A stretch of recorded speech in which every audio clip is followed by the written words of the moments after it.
بسم اللہ الرحمن الرحیم۔ علامہ ابو العباس قرطبی السراج الوہاج، ان کی ایک کتاب جلد نمبر 9 میں وہ ایک نظریہ دے رہے ہیں۔ اہل سنت کے عالم ہیں، یہ بات روشن رہے، تکرار کر رہا ہوں، اہل سنت کے بڑے مضبوط عالم ہیں علامہ قرطبی کے نام سے، اور ابو العباس علامہ لقب بھی علامہ ہے ان کا، علامہ ابو العباس قرطبی السراج الوہاج کتاب کا نام ہے۔ اس میں ایک نظریہ دے رہے ہیں، اور وہ نظریہ یہ ہے حضرت مریم نبیہ تھی۔ پھر بھائی خدا کے واسطے آدھا کلپ نہیں بنانا، اول تو یہ والی بات اگر بیان کرنی بھی ہے تو پوری چلنے دو، پوری ویڈیو۔ وہ نظریہ دے رہے ہیں اہل سنت عالم، جسے آیت اللہ جوادی عاملی نے بھی تفسیر تسنیم کے اندر ان کے اس نظریے کو لے کر رد بھی کیا ہے، اس پہ گفتگو بھی کی ہے۔ وہ فرماتے ہیں کہ حضرت مریم نبیہ تھیں، اور اس کی دلیل انہوں نے یہ دی کہ وَإِذْ قَالَتِ الْمَلَائِكَةُ يَا مریم، ملائکہ حضرت مریم پر آتے تھے، اور ملائکہ کا نزول وحی لے کر آنا، کیونکہ حضرت مریم پر وحی آتی تھی اور حضرت مریم سے اللہ بات کرتا تھا وحی کے ذریعے، اور ملائکہ نازل ہوتے تھے۔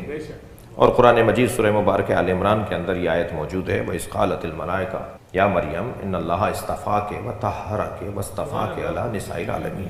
یہ ایک انہوں نے دلیل قائم کی۔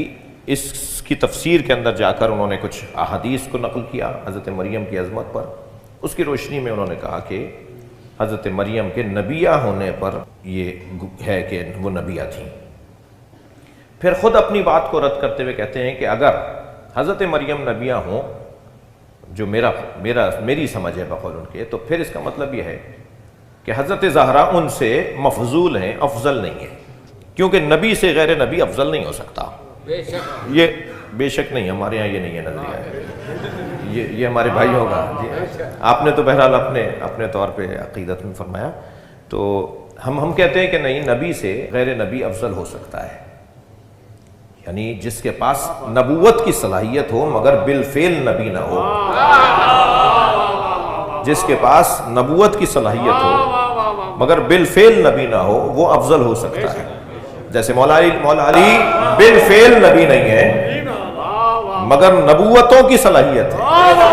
بقول علامہ نقن صاحب کے اگر کہ انبیاء کے زمانے میں مولا علی آتے تو مولا علی نبی ہوتے، نبی ایسے ہی ہوتے ہیں، مگر جس دور میں آئے ہیں، بقول علامہ نقن صاحب کے، جس دور میں مولا آئے ہیں اس دور میں نبوت کی ضرورت نہیں رہی، اس لیے نبی نہیں ہے۔ لہٰذا اس الجھن کو دور کرنے کے لیے ایک امام معصوم نے زیارت جامعہ میں کہہ دیا معدن الرسالہ، آپ جی السلام علیکم یا اہل بیت النبوہ و معدن الرسالہ، آپ معدن رسالت ہیں، اہل بیت نبوت ہیں، اہل بیت نبی نہیں، اہل بیت نبوت، وہ منصب آپ کے ساتھ جڑا ہوا ہے، ٹھیک ہے۔ اس میں پھر ایک علیحدہ علمی گفتگو۔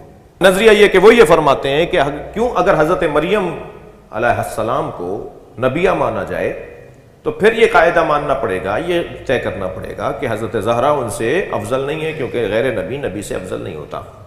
پھر خود ہی لکھتے ہیں کہ پھر ترتیب یہ بنے گی کہ فہیہ افضل مطلقاً، حضرت مریم مطلقاً افضل قرار پائیں گی، ثم بعدہا فاطمہ، ثم خدیجہ، ثم آسیہ، علامہ قرطبی کے نظریہ۔ البتہ حضرت آیت اللہ جوادی عاملی نے جسے رد کیا ہے وہ بہت ہی 2 لائنوں میں رد کر دیا اس نظریے کو، کہ جملہ عالمانہ ہے، میں تو نقل قول کر رہا ہوں۔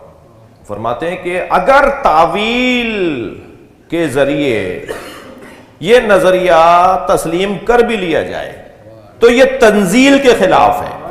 حضرت مریم کا نبیہ ہونا اگر تعویل کے مطابق قبول کر بھی لیا جائے تو یہ نظریہ تنزیل کے خلاف ہے۔ تنزیل کے خلاف ایسا ہے کہ سورہ نحل میں 43ویں آیت اور سورہ انبیاء کے اندر 7ویں آیت تکرار ہوئی ہے، اور ارشاد ہوا وَمَا أَرْسَلْنَاكَ مِن قَبْلِكَ إِلَّا رِجَالًا، ہم نے آپ سے پہلے کسی کو نبی بنا کر بھیجا ہی نہیں ہے مگر جسے بھیجا ہے وہ مرد کو بھیجا ہے۔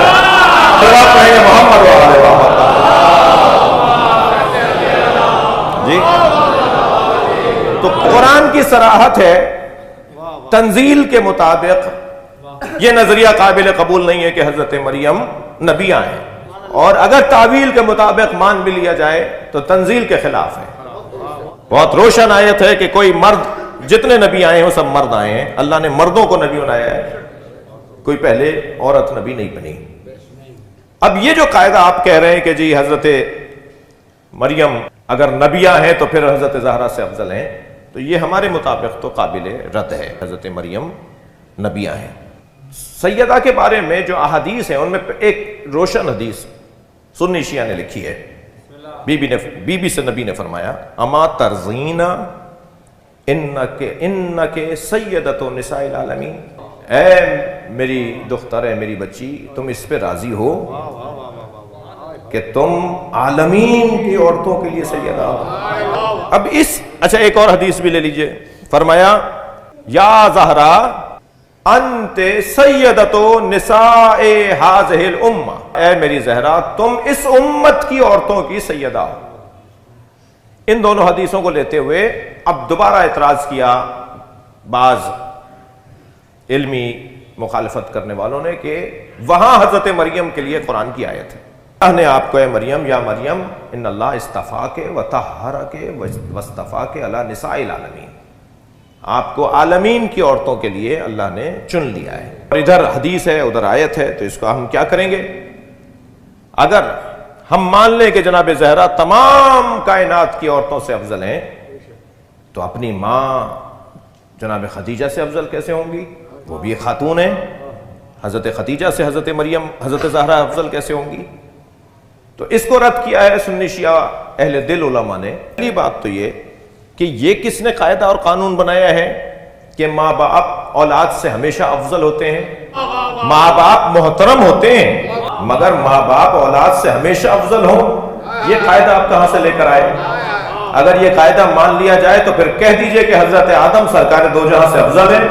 ماں باپ معظم ہوتے ہیں، محترم ہوتے ہیں، مگر افضل ہونا ضروری نہیں ہے کہ ہر ماں باپ ہر بچے سے افضل ہو۔ پھر مان لیا جائے کہ حضرت عبداللہ اور حضرت آمنہ سرکار سے افضل ہیں، پھر مان لیا جائے کہ حضرت ابو طالب اور حضرت فاطمہ بنت اسد علی سے افضل ہیں، جبکہ قبر میں لٹاتے ہوئے بی بی فاطمہ بنت اسد سے سرکار نے فرمایا جب قبر میں فرشتہ پوچھے تمہارا امام کون ہے تو میری اماں کہہ دینا میرا بیٹا علی میرا امام۔ جی یہ قاعدہ نہیں ہے کہ جناب زہرا کیونکہ بیٹی ہیں اور جناب خدیجہ ماں ہیں تو بی بی ماں سے افضل، بی بی خدیجہ بیٹی سے افضل ہوں گی اور بیٹی ماں سے افضل نہیں ہو سکتی۔ اگر حضرت مریم عالمین کے اندر مصطفیٰ ہیں، چنی ہوئی ہیں، منتخب ہیں، تو جناب زہرا عالمین میں اگر سیدہ ہیں تو دونوں کے بارے میں مقایسہ کہ جناب مریم عالمین کے لیے منتخب، جناب زہرا عالمین کے لیے منتخب، ان دونوں میں فضیلت کو کیسے آپ طے کریں گے؟ ایک لمبی بحث ہے، صرف ایک نقطہ، تین چار نقطے، تین چار دلیلیں میں نے سوچی تھیں، جمع کی تھی، لکھی تھی۔ ایک دلیل کہ ایک جانب دونوں حدیثیں ہیں کہ وہ عالمین کے لیے سیدہ، ادھر بی بی کے لیے کہ عالمین کے لیے سیدہ، ایک بی بی کے لیے ایک اور حدیث ہے جو حاکم ہو رہی ہے اس حدیث پر۔ حدیث یہ ہے کہ سیدۃ النساء عالمہا، بی بی زہرا اپنے زمانے کی عورتوں سے افضل ہے۔ بدو نگاہ میں، بادی النظر میں تو یہ آتا ہے کہ وہ تو عالمین کے لیے سیدہ ہیں، جناب زہرا اپنے زمانے کی عورتوں کے لیے سیدہ ہیں، تو پھر بہت واضح بات ہے جو عالمین کے لیے سیدہ ہو وہ بڑا ہوگا، جو اپنے زمانے کے لیے بڑا ہو وہ چھوٹا ہوگا۔ بدو نگاہ میں، بادی النظر میں یہ خیال آئے گا، ایسا ہی ہے، جبکہ الٹا ہے، سیدہ زہرا اپنے زمانے کی عورتوں کی افضل ہے، سے افضل ہے۔ یہی دلیل ہے کہ وہ حضرت مریم سے افضل ہے، اس لیے کہ سیدہ کا زمانہ مریم کے زمانے سے افضل ہے۔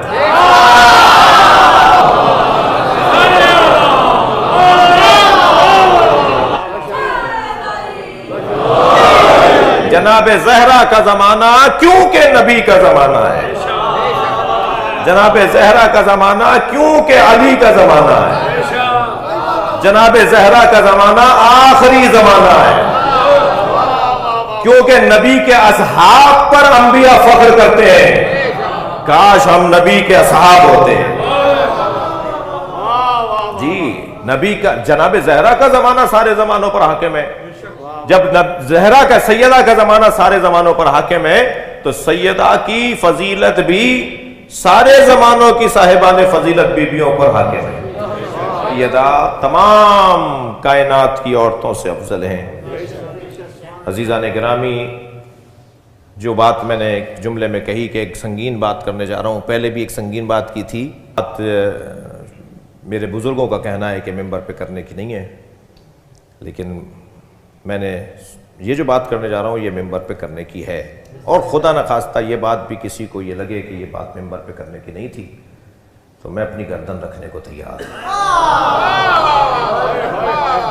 حقائق، فضائل، مناقب، عرفانی باتیں بیان ہوں گی، ٹھیک ہے، بعض باتوں کو جیسے میں نے خود ابھی کہا ہے اپنے دوستوں سے کہ بعض باتیں یہ خطرناک ہے، یہ ماحول جو ہے، یہ جو سوشل میڈیا کا ماحول ہے خطرناک ہے، بات آدھی پیش کرتا ہے اس لیے وہ بات بھی خراب ہو جاتی ہے۔ عزیزان گرامی، ملک الموت علیہ السلام، حضرت عزرائیل علیہ السلام، ان کا کیا کام ہے؟ روح قبض کرنا ان کا کام ہے۔ مگر میرا سوال ہے کہ جس حضرت ملک الموت اور حضرت عزرائیل کے لیے قرآن سورہ مبارکہ انعام کے اندر یہ آیت ہے، قل یتوفاکم ملک الموت الذی وکل بکم ثم الی ربکم ترجعون، اے میرے حبیب آپ ان مشرکوں اور کافروں سے کہہ دیجئے ملک الموت تمہاری روحوں کو قبض کرنے کا ذمہ دار ٹھہرایا گیا ہے، اس کے بعد وہ تمہیں تمہارے رب کی طرف پلٹا کے لے جاتا ہے۔ وہ ملک الموت جو مشرکوں کی روح بھی قبض کرے، وہ ملک الموت جو کافروں کی روح بھی قبض کرے، شایع نشان نہیں ہے کہ وہ زہرا کی روح قبض کرے۔ ہاں ملک الموت کے لیے کہا گیا ہے کہ وہ روحوں کو قبض کرتا ہے، مشرکوں اور کافروں اور مسلمانوں سب کی، وہاں اسی قرآن کے اندر یہ بھی آیا ہے کہ اللہ روح قبض کرتا ہے۔ هو الذی یتوفاکم باللیل ویعلم ما جرحتم بالنہار، وہ اللہ جو رات کی کیفیت میں جب تم سو رہے ہوتے ہو تمہاری روحوں کو قبض کر لیتا ہے۔ یعنی قرآن میں دونوں طرح کی آیتیں ہیں، قرآن میں یہ آیت بھی ہے کہ ملک الموت روح کو قبض کرتا ہے، مگر ملک الموت کی روح قبض کرنے کے حوالے سے جب آیت آئی تو اس کے اندر آیت قل کہہ دو ان مشرکوں سے میرے حبیب، مشرکوں سے کہہ دیجئے، کافروں سے کہہ دیجئے کہ ملک الموت کو تمہارے اوپر ذمہ دار ٹھہرایا گیا ہے کہ تمہاری روح کو قبض کرے۔ ایک ہی آیت کہ اللہ روح کو قبض کرتا ہے۔ اب ذرا دیکھیے علامہ اسماعیل حقی روح البیان، تفسیر روح البیان جلد نمبر 8 صفحہ نمبر 114 کے اوپر کیا لکھتے ہیں۔ اہل سنت کے عالم دین ہے، وہاں تو تسلی ہو جائے نا، یہاں میں گردن پیش کر دوں گا کا معتبر بزرگ عالم علامہ اسماعیل حقی تفسیر روح البیان جلد نمبر 8 صفحہ نمبر 114 میں کیا لکھتے ہیں؟ لکھتے ہیں ان خواص العباد، جو قریب ترین اللہ کے بندے اور خاصان خاص الہی ہوتے ہیں، ان کی روحوں کو ملک الموت قبض نہیں کرتا۔ کما رویان فاطمہ الزہرا، جیسے کہ روایت کی گئی ہے فاطمہ زہرا کے بارے میں، لما نزل علیہا ملک الموت، جب ملک الموت بی بی پر حاضر ہوا، لما نزل علیہا ملک الموت، جب ملک الموت بی بی پر نازل ہوا، لم ترض بقبضہ، بی بی قبض روح پر راضی نہیں ہوئی، تو میری روح قبض نہیں کرے گا، پلٹ گیا۔ فقبض اللہ روحا، پھر خود اللہ نے سیدہ کی روح کو قبض کیا۔ شایع نشان نہیں ہے۔ اے میری زہرا جو بار بار دروازے پہ اجازت مانگتا، یہ کسی سے اجازت نہیں مانگتا، یہ تمہارے دروازے کی عظمت ہے کہ تم سے اجازت مانگ رہا ہے اور تم لوٹا دیتی ہو اور یہ چلا جاتا ہے۔ اے زہرا یہ ملک الموت ہے، یہ ملک الموت ہے جو تم سے آنے کی اجازت رکھتا ہے۔